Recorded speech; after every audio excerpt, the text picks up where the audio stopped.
All right, obviously February the 1st, or I call it the first Wednesday in February, is always a big day on every college campus. And again, we're excited about our 25, and I count 26 if I count Grant Lanza, who we put on scholarship in our class.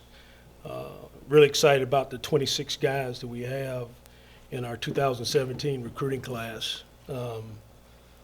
I really challenged our coaching staff in this recruiting class to start early, and when we got back after the holidays, really challenged our coaching staff to see if we could enhance and make the recruiting class better.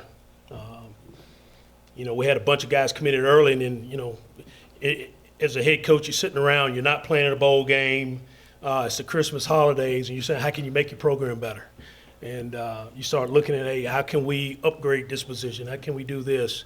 And I came back with a big sheet of a lot of notes to our coaches. They probably didn't like that very much, but it was, hey, we need to do this better. We need to get longer at some positions. We need to get more athletic, and those are hard things to do when you got guys committed sometimes, but you got to do it to make your program better. So we're excited about the guys we got got signed. Now we start the development phase of our program. And to me, that's the most important phase of our program. Everybody's saying they got an A-plus recruiting class today. Everybody. Now it's, okay, coaching staffs, how do you get those guys in your program and get them developed, and how can they help you win games? The people that can do it the quickest usually are the people that are most successful.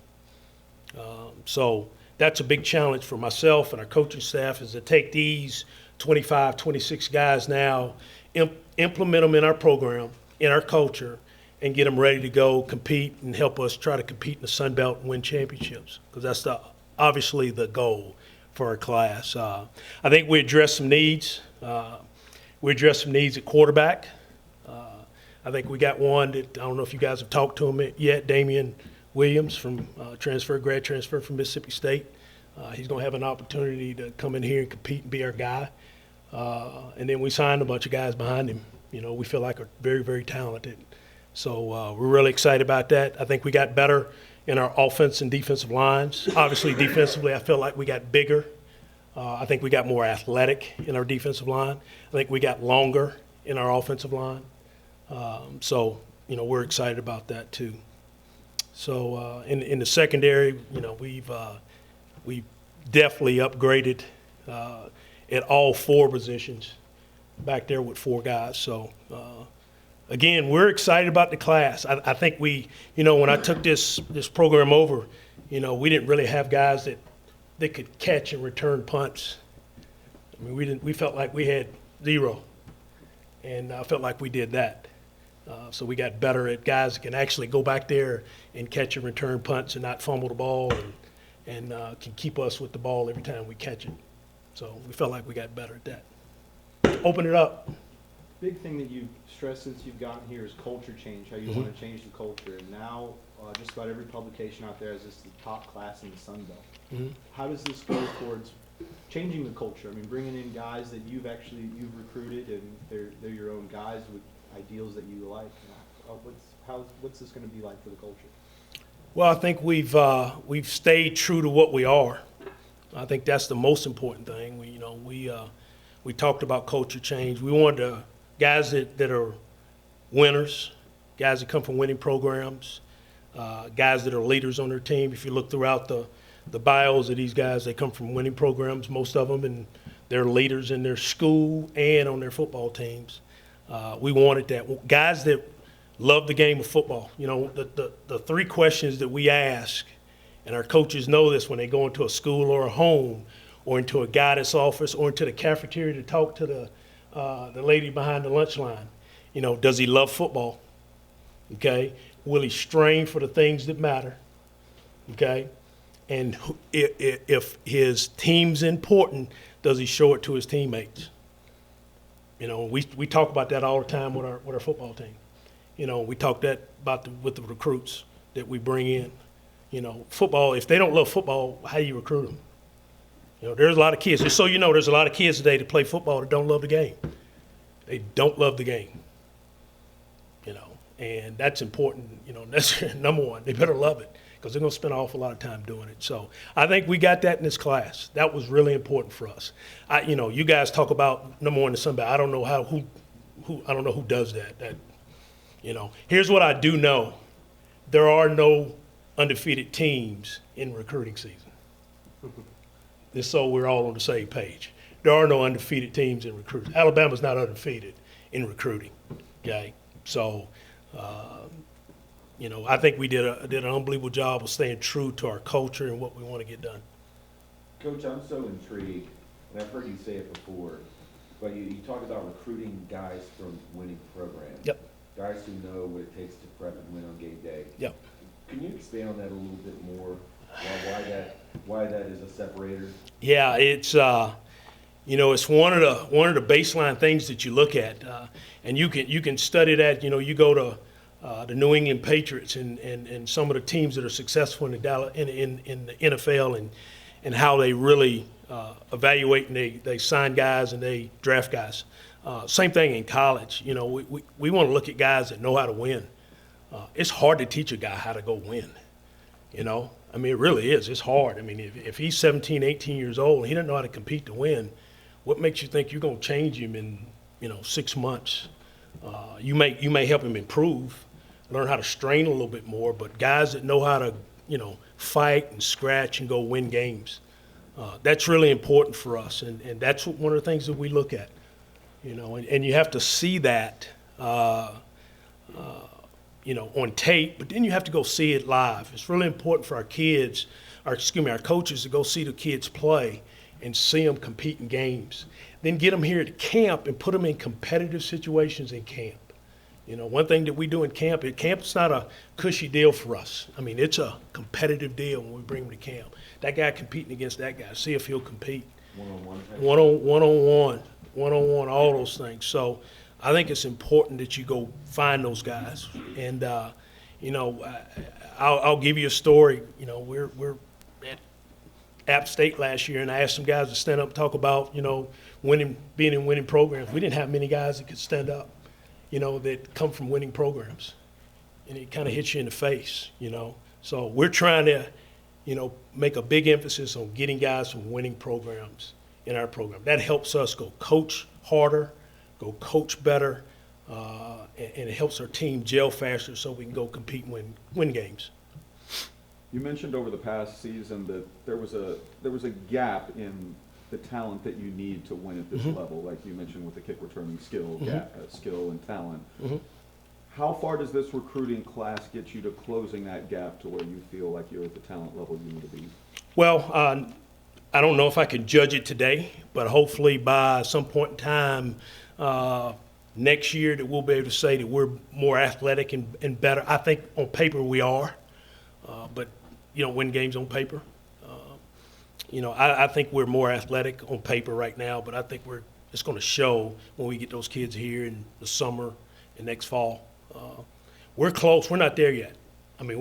This is just a start. This is our first real recruiting class. No disrespect to 2016, but that was a transition recruiting class, which we probably signed about 10 kids out of that class. The rest of those guys were committed when we got here. We were just hanging on. This was our really first recruiting class. So we're excited about it. We got to put another one together. We started in the last hour putting another one together. We got to put one more together, and then another one, and then another one. That's how you do it. So that's kind of where we are right now. Coming off a 2-10 season, you mentioned not being able to go to a bowl game. What did you sell to be able to put to these recruits that knowing that if they look on tape, Texas State were 2-10, why would I want to go there? What did you sell this program as to those guys? We sold this university. Number one, we sold a university. It's a great university, great campus. San Marcos, where it's located. We sold our coaching staff and our core values and our foundation. We sold that an awful lot. We sold a vision of where we want to take this program. We talked about it. I don't know if you guys remember this. Back early in this process, we talked about don't judge us on wins and losses right now. Don't judge this program on wins and losses, because this, we knew what we were coming into. We knew what we were coming into. Judge us on, what we're going to do and build in this program. And I think it's an upward climb, and the kids saw it. The kids that came and spent time on this campus and were around our staff had a chance to see that and wanted to be a part of it. And that's what you want to recruit, guys that want to be here. You want to recruit guys that want to be in your program and want to help your program go where it needs to go. And that's what we saw. A handful of decommits the past couple weeks. It seemed like every time one guy withdrew, another one surfaced. How much credit goes to your coaching staff for hitting the recruiting trail real hard and bringing you those guys? If you don't have plan B in recruiting, you're not doing your job in recruiting. People talk about decommits. There's decommits all the time. We call them, and I see people put out there, they flip the guy. Sometimes the guy might have got pushed. So there's the word flip and the word push. So you have to understand what really happened in the recruiting process. You spend a lot of time thinking about those guys, Coach, or Not at you all. move forward with what you got? Not at all. Not at all. One of the questions coming in when you were first hired was your Texas ties and being able to recruit this state. Your staff really, outside of you and I think Coach Antoine, there's really no Coach Mays, Coach Mays was. Coach Smith. But for the most part, it's a staff you had at James Madison, Coach Elliott, Santucci as well. What does that say about, not necessarily having absolute high school ties and just being able to recruit? What does that say about your staff? What do you think? Well, I think what it says is that we have a personable staff that doesn't mind going out and meeting high school coaches and getting to know them. I mean, to me, that's, again, recruiting's about relationships. And I don't care if you're from Cuero, Texas, if you're not a guy that wants to have a relationship, people are not going to send you kids to your program. So you better get out and get to know the high school coaches and get around those high school coaches where they feel comfortable about sending their kids to your program. So, heads off to our staff. Our staff did an unbelievable job in every high school in this state. Unbelievable job. Getting to know the high school coaches, the assistant coaches. Getting to know the guidance counselors, getting to know the lady behind the lunch line. Getting to know all those people. Those people are really, truly important, and our coaches did an unbelievable job. And we want to enhance that and get better. The one thing that I don't like about recruiting at the FBS level is I don't get to go out as much.